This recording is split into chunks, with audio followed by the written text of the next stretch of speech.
হরে কৃষ্ণা। দাদাভাই খুব সুন্দর গানটা গেয়েছেন, দেখুন আপনারা।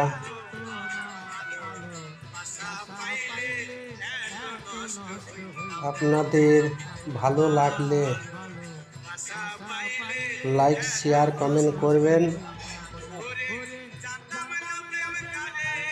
আর এই গানটা শেয়ার করে অন্যদের কাছে পৌঁছিয়ে দেবেন যাতে মন ভালো হয়।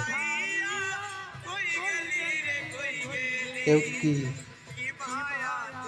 প্রেম করেছেন তাহলে এই গানটা শুনুন, খুব সুন্দর লাগবে। হরে কৃষ্ণ, হরি বল। সবাই ভালো থাকুন, ভালো রাখুন।